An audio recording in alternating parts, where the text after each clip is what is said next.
لیکن موقع کچھ ہو، آیت کچھ اور سنائیں، مقصد کچھ اور ہو، بتایا کچھ اور جائے، تو چونکہ بتانے والے کی نیت میں کچھ فطور ہے تو اس سے جو بھی نتائج برآمد ہوتے ہیں وہ مفاسد ہوتے ہیں، خطرناک ہوتے ہیں، امت کو اور قوموں کو تباہ کر دیتے ہیں۔ قرآن عظیم کی آیت کریمہ جس کو میں نے کہا کہ دوسرے لوگ بہت پڑھتے لیکن غلط مقصد کے لیے، اللہ رب العزت قرآن عظیم میں ارشاد فرما رہا ہے، پارہ 4 سورہ آل عمران آیت نمبر 103، وَاعْتَصِمُوا بِحَبْلِ اللَّهِ جَمِيعًا وَلَا تَفَرَّقُوا۔ اللہ فرماتا ہے کہ اے لوگوں، تم سب مل کر اللہ کی رسی کو مضبوطی سے تھام لو، وَلَا تَفَرَّقُوا، اور فرقوں میں مت بٹو، فرقہ واریت کی بات مت کرو، فرقہ پرستی کی بات مت کرو، فرقوں میں مت بڑھ جاؤ، گروہ در گروہ مت ہو جاؤ، ٹکڑوں میں مت بٹو، بلکہ ایک جٹ اجتماعیت کے ساتھ ایک پلیٹ فارم پر سب جمع ہو کر اللہ کی رسی کو مضبوط پکڑو۔ بے شک اللہ کا کلام حق ہے اور اس کے حق ہونے پر ذرہ برابر بھی شک و شبہ نہیں، لیکن یہ کون سے اتحاد کی بات اللہ تعالیٰ فرما رہا ہے؟ کیا یہ سیاسی اتحاد ہے کہ دینی اتحاد کی دعوت ہے؟ یہ دین اتحاد کی بات کی جا رہی ہے۔ اللہ فرما رہا ہے کہ تم دین میں ٹکڑے ٹکڑے نہ ہو جاؤ۔ ہاں، سیاسی اعتبار سے یہ ہوتا ہے کہ افکار و خیالات میں مختلف افکار ہو سکتے ہیں، مختلف خیالات ہو سکتے ہیں، مختلف سوچیں ہو سکتی ہے، لیکن بہت سارے لوگ سیاسی بگاڑ کی بنیاد پر قرآن کی آیت کو پڑھ کر کسی اور جگہ فٹ کرتے ہیں اور پھر کہتے ہیں کہ دیکھیے ایسے حالات میں سنی علماء خاص طور سے وہ جو لفظ استعمال کرتے ہیں میں انہی کا لفظ استعمال کر رہا ہوں کہ بریلوی علماء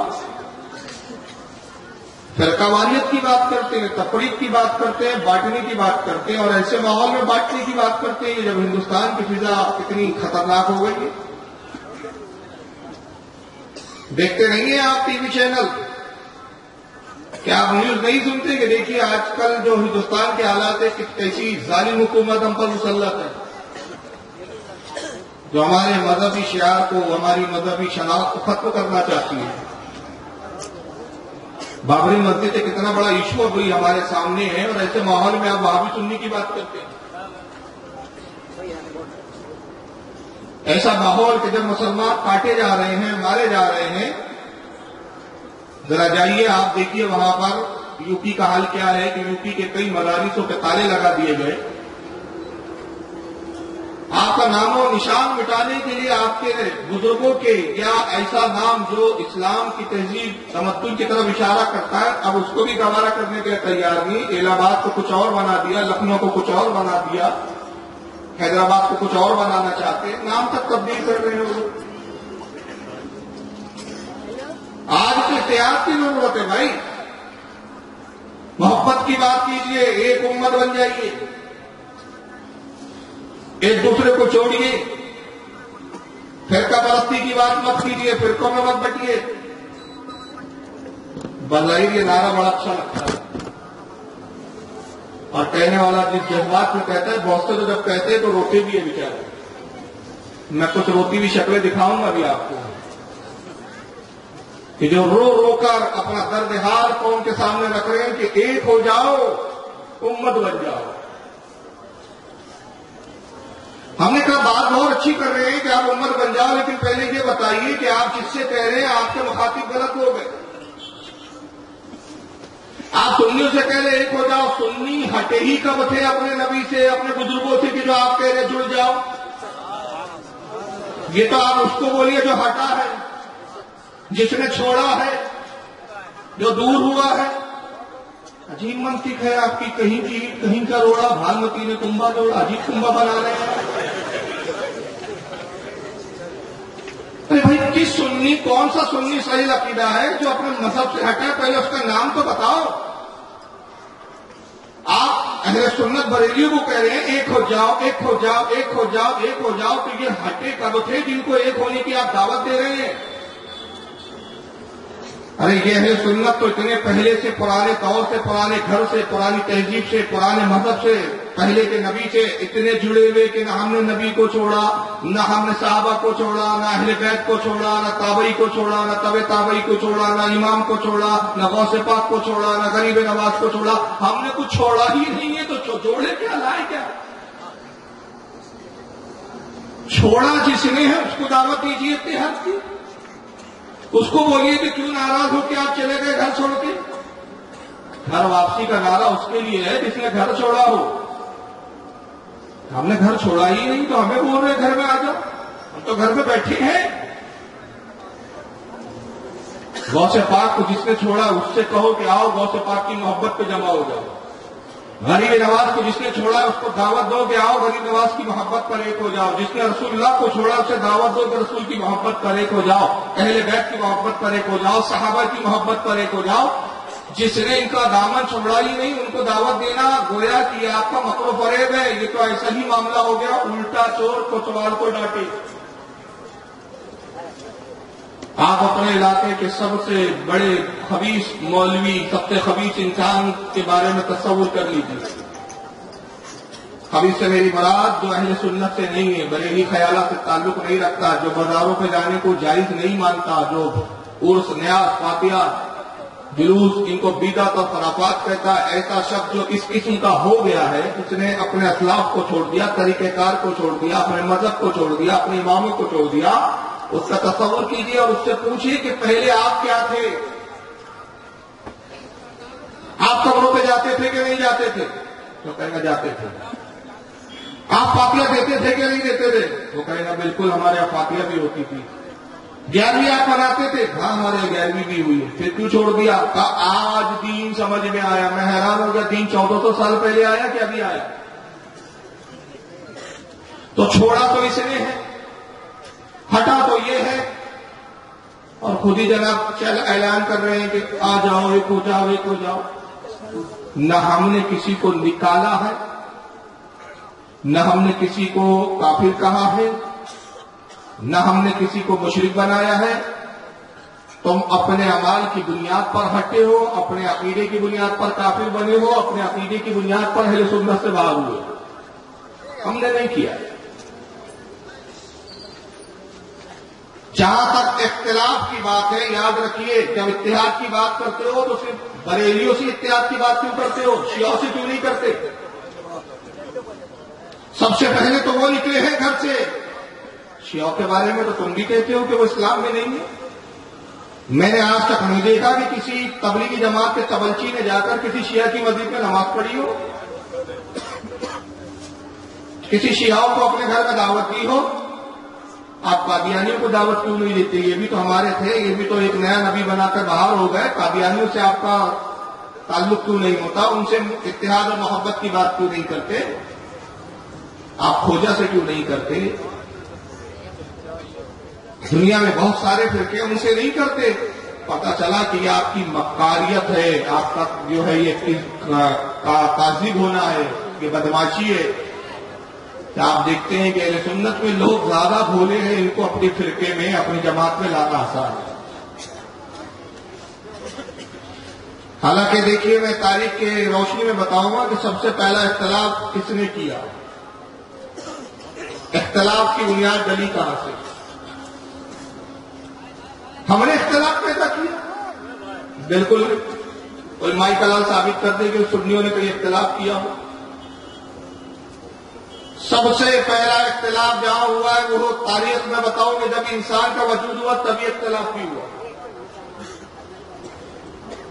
انسان کا وجود سب سے پہلے کس سے ہوا؟ حضرت آدم علیہ السلام.